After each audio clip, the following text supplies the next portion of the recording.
Hello everyone, I am so happy to see you again. Tomorrow, my friend Victoria is coming. We are rehearsing a two-piano work. I am the second piano. I thought it would be fun, I'm just plugging this in. I thought it would be fun to serve afternoon tea while Vicky is here. So today I'm going to make my favorite scones, but I'm going to give them a holiday twist because Thanksgiving is next week and then Christmas is around the corner. I'm also going to make some finger sandwiches with turkey and the cranberry sauce that you and I made together in the last video. We will also shop for flowers today. And I forgot to tell you, so I'm going to make the scones and then I will freeze them and then we can bake them off tomorrow. And for the scones, we need 3½ cups or 500 grams of all-purpose flour. I always weigh out my flour.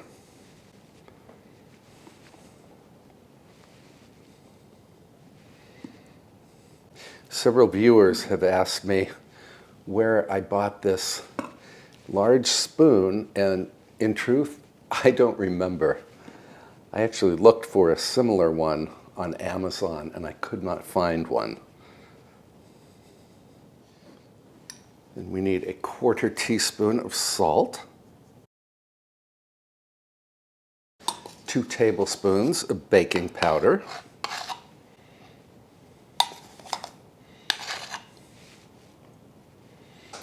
then I'm going to zero out my scale and add 90 grams of sugar, which is barely a ½ cup.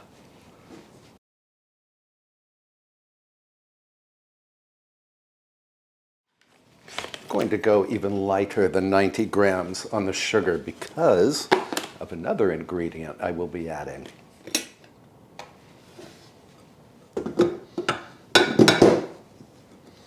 And give these a quick mix.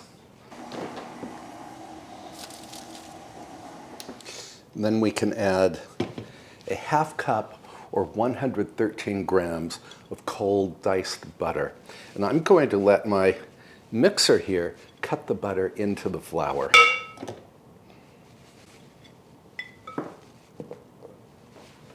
This will take about 2 minutes. I want to show you what an efficient job this mixer does at cutting butter into flour. So we have some little pea-sized bits of butter and then some larger pieces. And that's exactly what we want for these scones. Now, my special holiday ingredient is eggnog. I was at my local farm store earlier today and I was very happy to see that they had eggnog. So we need 3/4 of a cup, or about 190 mils. And I'm going to add 2 eggs directly to the buttermilk, or rather the eggnog. I'm going to whisk the eggs into the eggnog.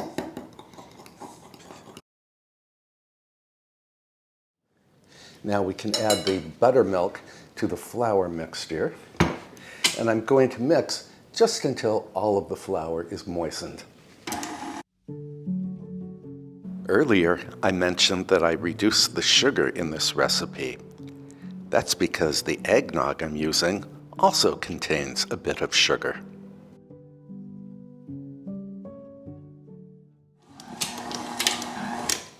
We are all mixed here.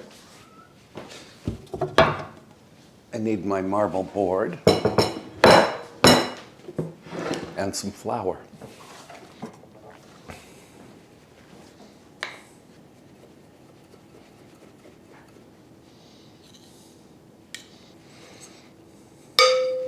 Put a little flour on top.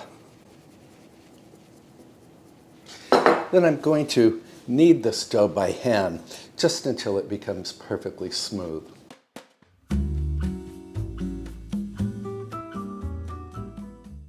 Now you would think that kneading this dough would create very tough scones. Not this recipe.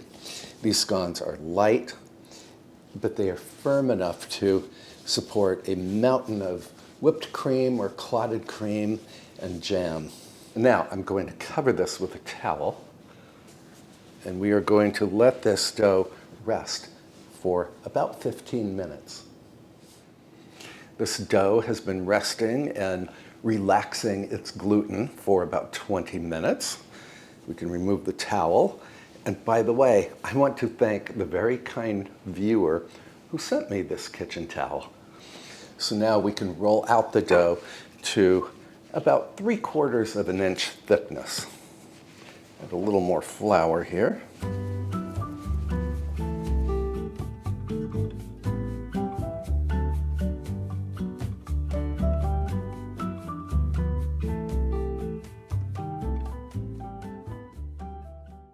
I'm going to put a little flour over here in the corner. And then I can dip my 2-inch diameter biscuit cutter into the flour. Oh, and I need my baking tray. And we can start cutting out rounds. And when you cut, you want to cut straight down. In other words, do not twist the cutter. If you twist, the dough will become crimped, and then the scones won't rise to their fullest potential. And this is a fluted cutter. It is part of a set, and I can link that set in the description below if you are interested.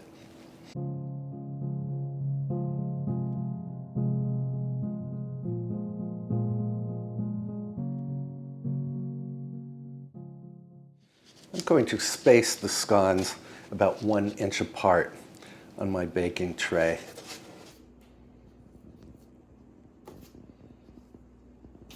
So I have 12 scones here.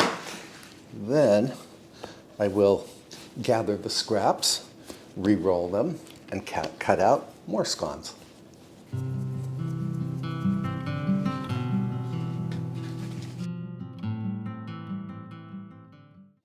In the comments, let me know if you love eggnog.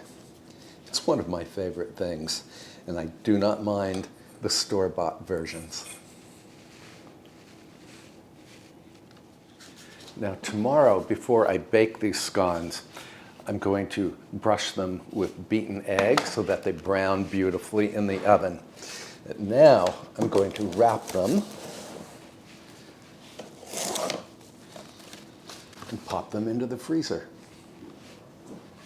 I'm going to clean up my workstation, and then I want to head over to the local flower store to buy some flowers for the parlor. Take a drive with me.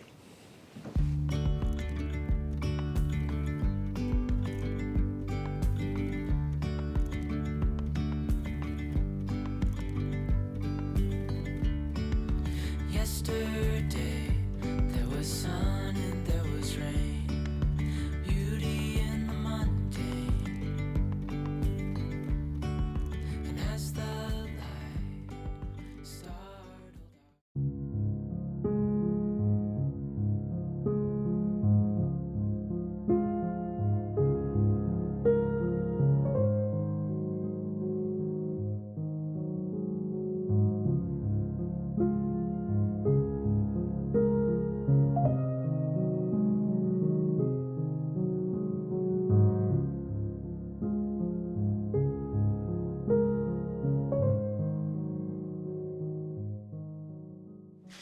And here are the flowers we bought, plus some yew stems from my garden. As you just saw, it is pouring rain outside, so I think this flower arrangement will provide a little cheer to the parlor. Actually, the rain itself is providing cheer because we have been in a drought here in the Northeast. So we are very happy to have all of this rain.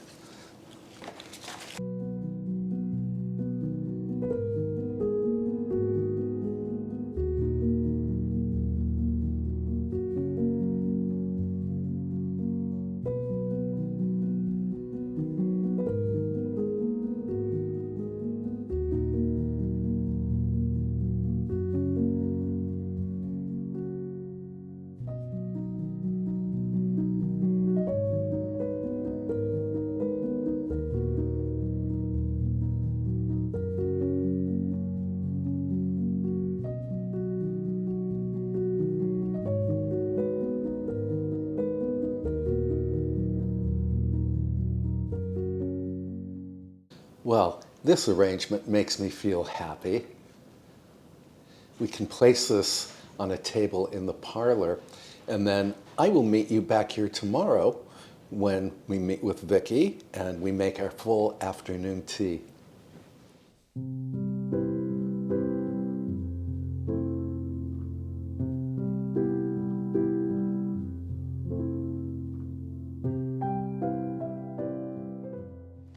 Good morning. Victoria is coming this afternoon so that we can rehearse our two-piano piece. But I'm going to go ahead and prepare the tea sandwiches now because I want to show you how you can make tea sandwiches ahead of time. So my sandwiches will be made with smoked turkey and cranberry and a spread of cream cheese and chive. So I have my chives right here, and I'm just going to roughly chop them.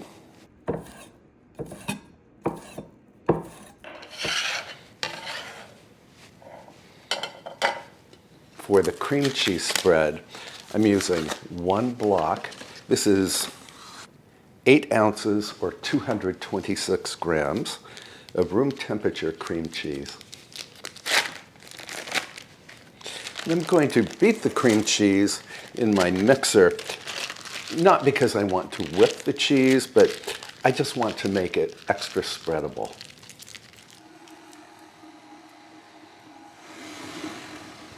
And there we are.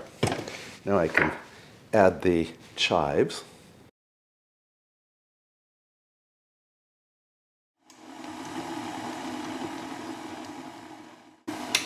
Our spread is made. You could absolutely use leftover turkey for these sandwiches, but I'm going to use smoked turkey from the deli. I'm also going to stir in some basil salt. This is the basil salt that you and I made together after we harvested the basil from the garden. And you'd be amazed at how wonderful basil, cranberry, cream cheese, chives, and turkey go together.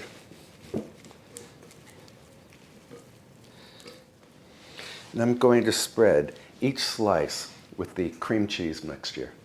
And I want a fairly thick layer here because I want the white and green from the cheese mixture to be visible after we cut the sandwiches.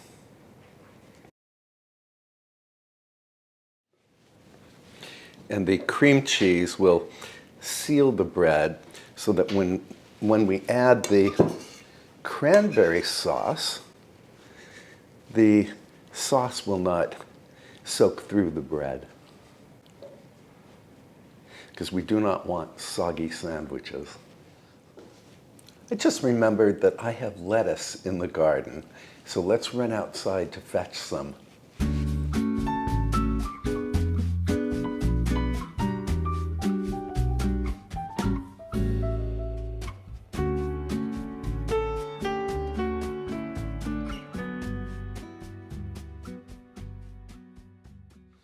Yes, would you believe it is late November, but we still have lettuce growing in the herb garden. This lettuce has gone through multiple hard frosts, but it always comes back as soon as the temperature rises above freezing. And I just want to pat these leaves dry. Just roll them up in this towel. This is the cranberry sauce with red wine and ginger that you and I made together in the last video. So we're going to add a layer of the cranberry to each sandwich.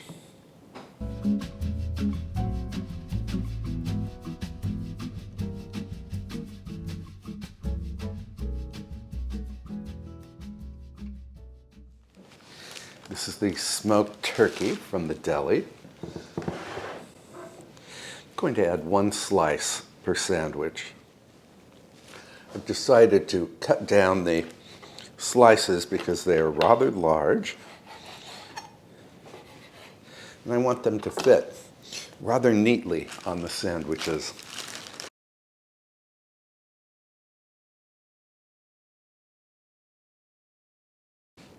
Now we can add some lettuce.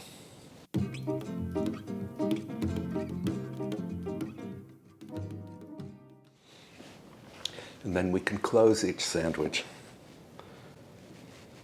You want to line up the bread.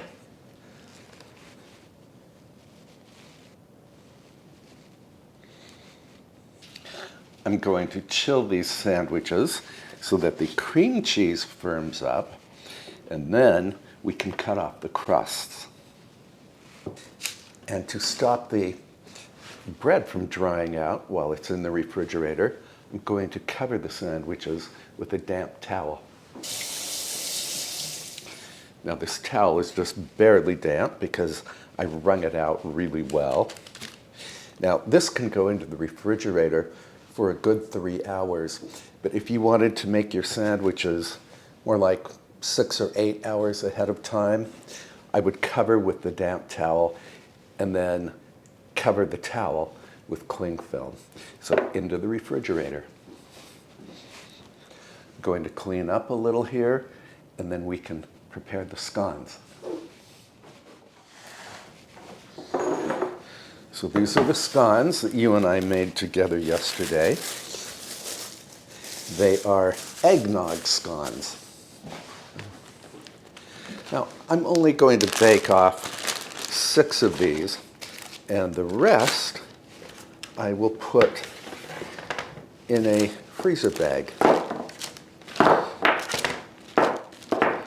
And then I can bake off these scones whenever I want afternoon tea. My oven has preheated to 375 degrees Fahrenheit or 190 degrees Celsius. And now all we have to do is brush the scones with some beaten egg.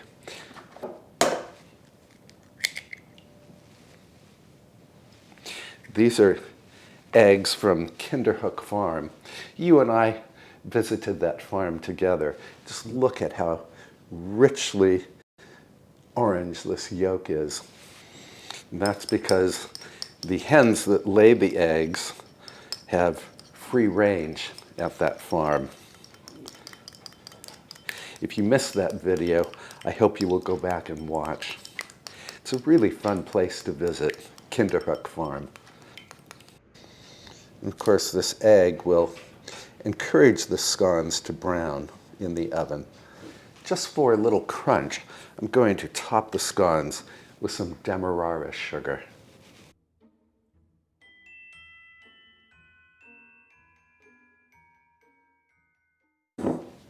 And then these go into the preheated oven for 15 to 20 minutes, although since my scones are frozen, I'm going to give them probably 25 minutes.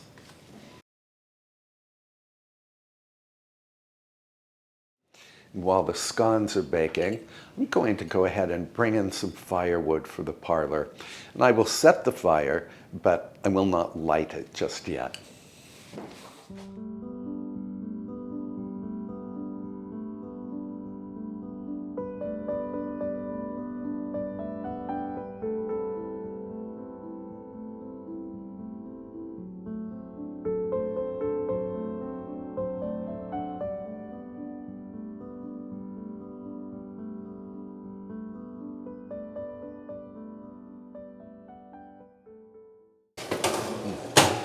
These scones look beautiful and they smell just fantastic. Shortly before Victoria arrives, we can light the fire and assemble the tea spread.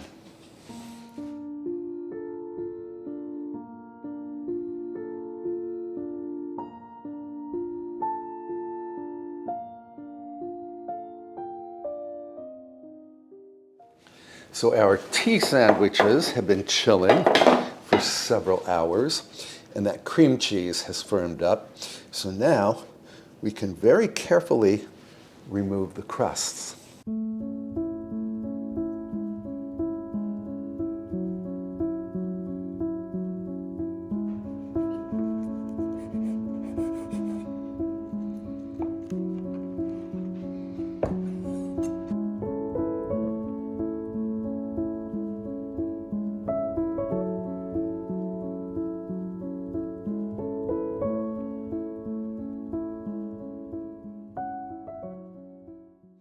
Of course, none of these scraps will go to waste.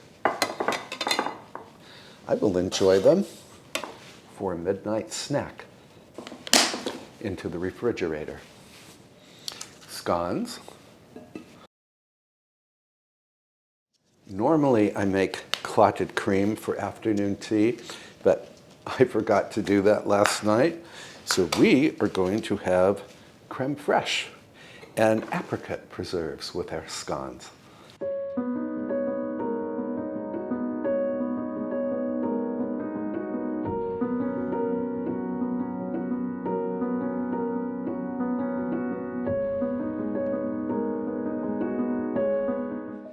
For the top tier, I like to put some little sweet treats. Very often, you have seen me make little sugar cookie tartlets that I fill with homemade lemon curd. But look at what I found at the supermarket. Something very similar. Little tartlet shells filled with commercial lemon curd. But we're going to zhush these up a bit by placing a strawberry on top. Did I say strawberry? I meant blueberry. And I had just a bit of mint in my garden, so we can place a mint leaf right behind the blueberry.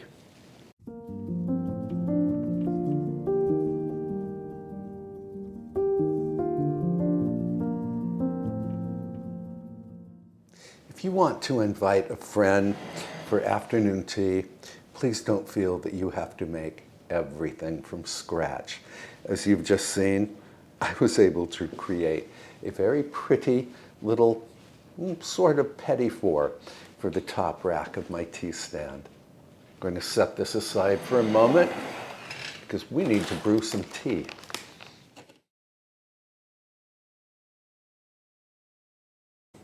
I think this black chai tea that you and I bought together at Tierra Farm will work very well with our sandwiches, scones, and dessert.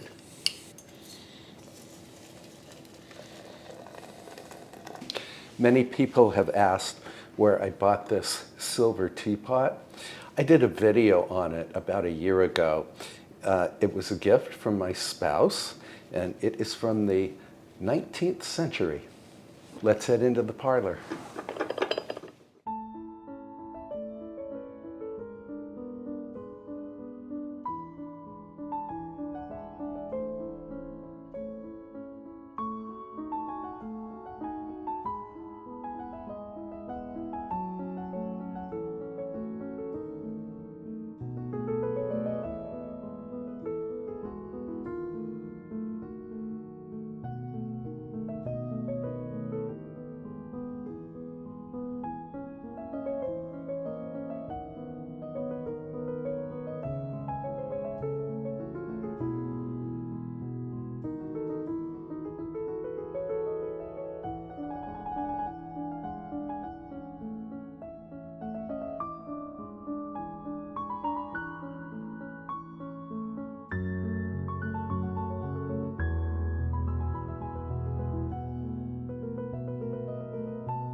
The eggnog scones were beyond delicious. We loved the crunchy demerara sugar topping. And the creme fraiche and apricot preserves were the perfect accompaniments for the scones.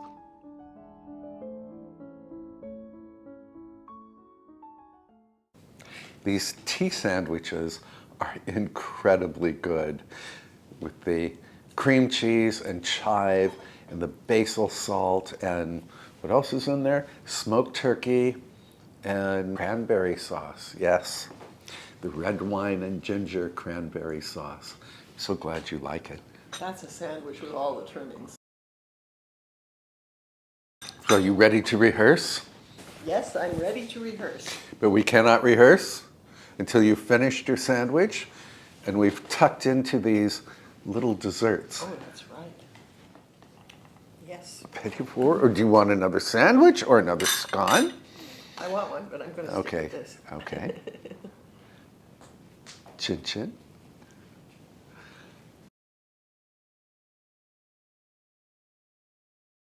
Into the music room. Vicky and I are rehearsing a two-piano work by the 19th century French composer Cecile Chaminade. I will close this video with a few moments from our playdate. In the meantime, please treat yourself very well, and I can't wait to see you in the next episode. Bye for now, friends.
We nailed that last note.